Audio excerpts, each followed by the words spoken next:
My name is Sam, and I play centre or number 10 or number 8. I'm straight. My pronouns are he, him, and my Outlaws number is 128. And today we're going to be talking with Joe Ferguson. Hello.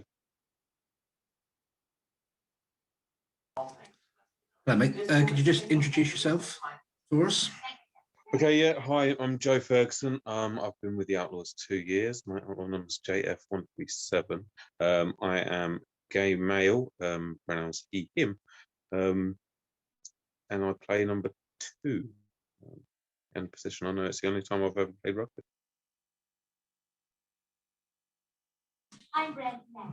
Beautiful.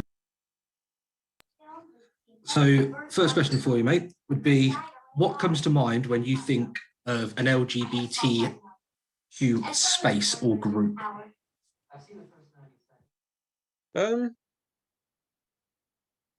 It's a bit of a difficult one, really. It's just when you think LGBTQ, there's more letters being added all the time because everyone's wanting their own identity, which is totally understandable. But it's just somewhere that's inclusive. And I think somewhere in there, you know, you've got to include allies as well. So, you know, there's the heterosexuals as well. So it's not about the individuals, gays, the lesbians. It's about inclusivity of everybody together. Love that. Yeah, that's really good. Actually, I wasn't expecting you to answer that well. You shocked me there. What comes to mind for you when you think of the traditional sort of rugby club, and what images come to your mind when you think of that club?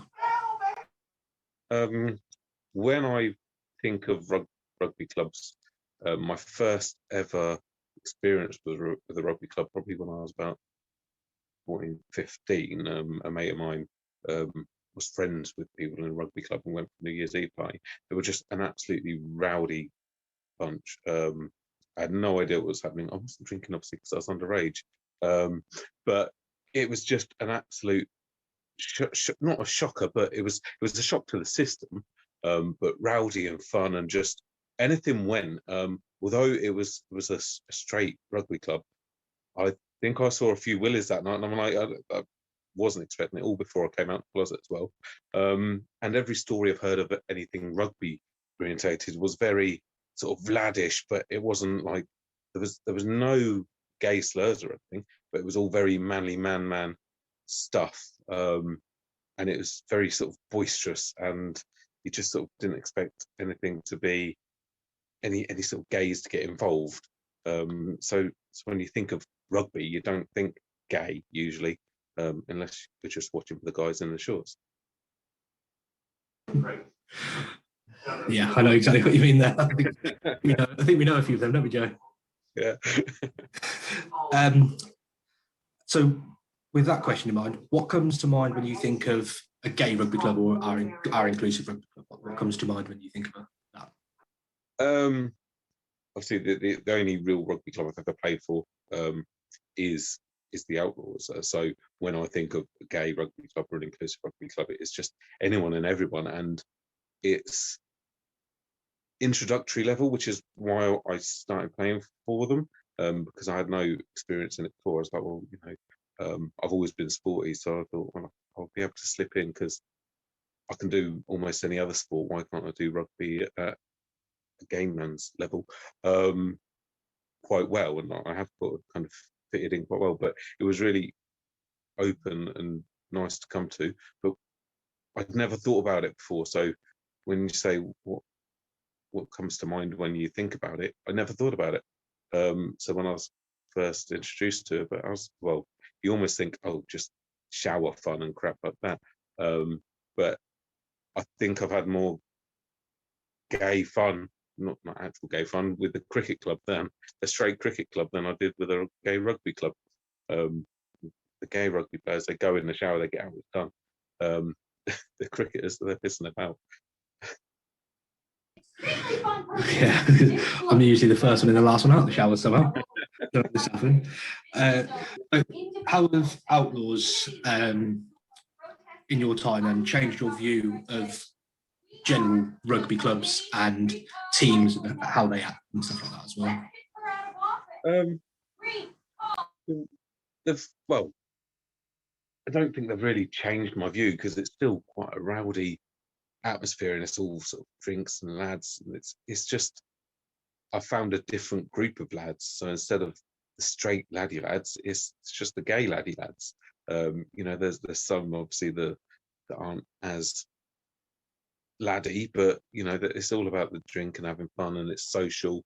You know, we go out to win, but that isn't the reason we're doing it. It's a good way to sort of meet new people and socialize and get out the house, as opposed to sit home and do nothing. So you know, I don't think it's really changed any perception. Well, I guess it changed my perception from being just for straight people to including anyone and everyone. That's actually a really interesting take from obviously my own personal experience as well with it. We kind of touched on this with a few of the other questions as well. So what is your background in rugby like? What's your previous experience within the sport itself? Like how long you've been played for? So clubs? My previous experience with rugby is before the Outlaws, which was just over 2 years ago, because was probably one lesson at the school. I'd never done anything other than that. I think I'd done one lesson at school, and I didn't want to do it because it was wet and muddy, and I didn't want to get muddy. I hated getting dirty as a kid.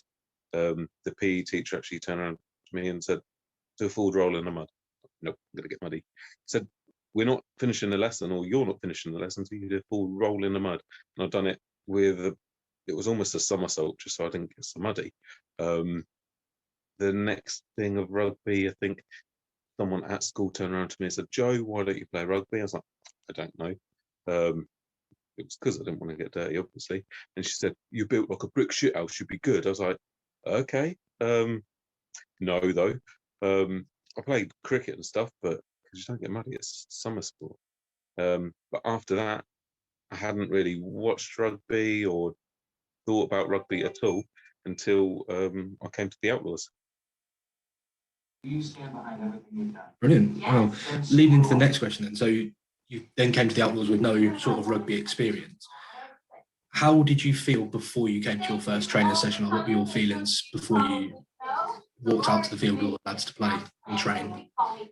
So my first training session, I came along to watch, and I watched for about half an hour because I had to go to a dance presentation, and it was just sort of see how I felt and see what happened and what you've done in training, see whether it's going to be too vicious or too muddy. And I chatted to a couple of the guys, which was quite nice, and it was quite a quick decision to say, yes, I'm going to do this the following week. It was, you know, very shy at first, trying to talk to someone and actually introduce myself. I was Dougie, because he's how I heard of the Outlaws. He went off and done his thing, left me at the side. I think I chatted to Rosa and Wardy. But after chatting to them for about 10-20 minutes each, it just felt really quite comfortable. You know, I didn't need to talk to everybody, but those that I did talk to were really welcoming, and it was almost a no-brainer. But there was a few reasons why I wanted to do something other than what I was already doing on a Tuesday night. And then following on to that one then, how did you feel once your first training session was complete? Like, how did you feel after that? It was a good feeling. I don't really remember how it went or what we'd done. I think, you know, there was a feeling of exhaustion because most exercise I've done for a while, which was one of the reasons I've done it, because I went from 5 years of playing darts, getting drunk on a Tuesday night, to staying sober and running around a field with 20 men. Is a big shock to the system. So I've gone from being tipsy by 11 o'clock to being knackered, and it was good. I did enjoy it.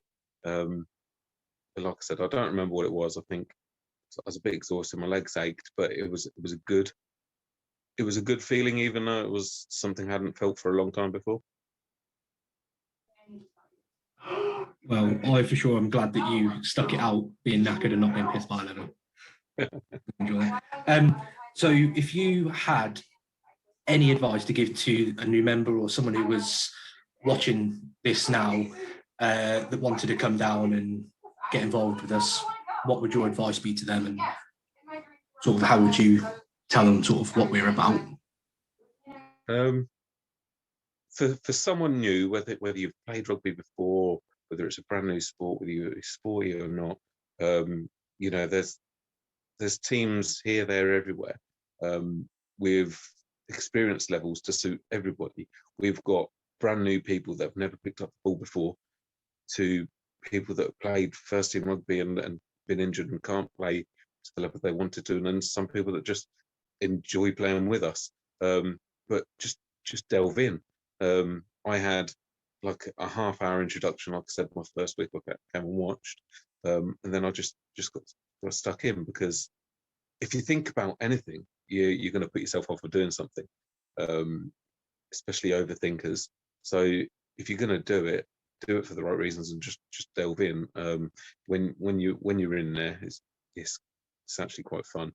Whether it's the deep end of swimming or going straight in for a scrum or a ruck, just get involved. And when you're actually doing it, you'll enjoy it. And the mud isn't that bad. The cold isn't that bad.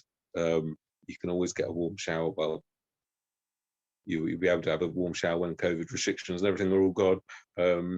And it'll all be fine the next day, and it's actually quite exhilarating. So just delve in. Brilliant. So you don't mind getting muddy now? You change your mind on the mud? I'm still not a massive fan of the mud, but once you start getting muddy, that's it. You're muddy once, you just carry on. But it's just getting from clean kit. So that first bit of mud is the difficult part. and then you just can't stop, mate. And then you can't stop. Yeah, so maybe for a match, if someone just pushes me over before we start, I'll be going from the first blow of the whistle. I'll keep that in mind for our first game back. So, a toughie. In only 3 words, how would you describe us at Northampton Outlaws?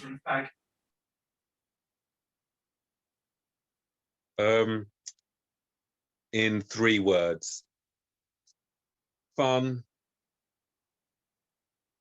weird, drunk. That's a really, really good 3 words to describe us, I guess, actually. That was brilliant. So that's pretty much the questions I have for you. It was really, really good having you on, Joe. I want to say thank you again for your time to be on here. I hope it's been a little bit fun and not as awkward as I hoped it hadn't been. Yeah. I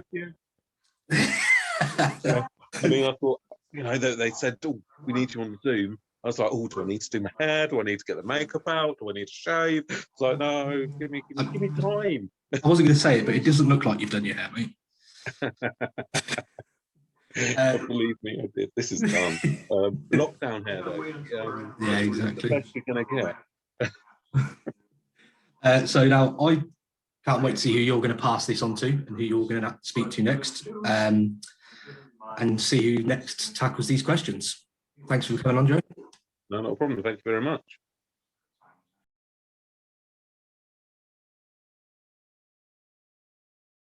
Thank you for watching the interview with an outlaw. If you like what you saw, please click like. And if this is the first time you're here, why not hit subscribe for more from our channel? We release 5 every Friday, so let's see who will pass it on next.